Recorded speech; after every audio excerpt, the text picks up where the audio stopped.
Okay, चला आता आपण पाहणार आहोत मुद्द्यांवरून कशा प्रकारे आपण निबंध लिहायचा आहे. तर हा निबंध आहे 5वी 3री 4थी 5वीच्या मुलांसाठी.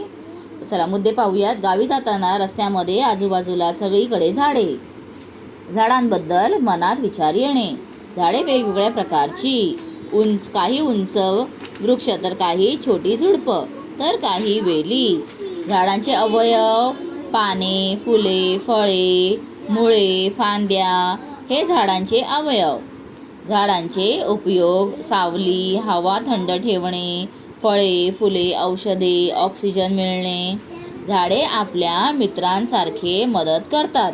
तर याला आपण काय निबंधाला शीर्षक देऊ शकतो, कारण शीर्षक लिहायचं आहे. तर झाडे आपले मित्र, आपण याला शीर्षक देऊ शकतो. त्याच्यानंतर आता आपण सुरुवात करूया हा निबंध. चला फटाफट करायचा आहे, कारण मुलांच्या परीक्षा आहेत आणि मला खूप लवकर सगळं कंप्लीट करायचं आहे. वृक्ष आमचे मित्र. आता वृक्षाच्या बदली झाड लिहिलं तरी चालेल. झाड आमचे मित्र. ओके, चला सुरुवात करूया. गणपतीच्या सुट्टीत मी माझ्या आई बाबांबरोबर किंवा सोबत गावाला जात होतो किंवा होती. अगर मुलगी आहे तर तुम्ही काय लिहाल? होते. रस्त्यात अनेक झाडे डोळ्यांसमोरून जात होती. बघता बघता सहज मनात झाडांबद्दल विचार येऊ लागले. मी आईला म्हटले की झाडे किती वेगवेगळ्या प्रकारची आहेत. काही उंच वृक्ष तर काही छोटी झुडपं होती, तर काही वेली होत्या. पाने, फुले, फळे, मुळे, फांद्या हे झाडांचे अवयव आहेत.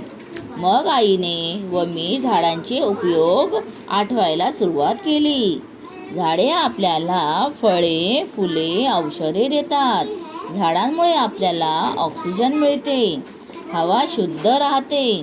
झाडे आपल्याला तसेच प्राण्यांना सावली देतात. पक्षी झाडांवर घरटी बांधतात. झाडांमुळे हवा थंड राहते, तसेच पावसाचे प्रमाणही वाढते, हे बाबांनी सांगितले. झाडे किती प्रकारे मदत करतात आपल्याला. असा आपला मित्र आपल्याला अनेक प्रकारे मदत करतो. तशीच झाडे आपल्या मित्रासारखी मदत करतात. हे वृक्ष आपले मित्रच आहेत किंवा ही झाडे आपली मित्रच आहेत असं लिहिलं तरी चालेल, कारण आपण झाडं लिहिणार आहे ना शीर्षकमध्ये. त्यांच्याशी आपण दोस्ती करूया व त्यांचे रक्षण करून त्यांना वाढवूया असे मनाशी पक्के केले. आता अशा प्रकारे हे आपलं झालेलं आहे. तर म्हणून झाडे ही आपली खरीच मित्र आहेत असं सुद्धा आपण शेवटी लिहू शकतो. तर अशा प्रकारे छान आपला निबंध झालेला आहे. आणि दुसरा निबंध आहे शाळा आमची सहल. तर हा मी तुम्हाला पुढच्या व्हिडिओमध्ये वाचून दाखवेन. Bye bye.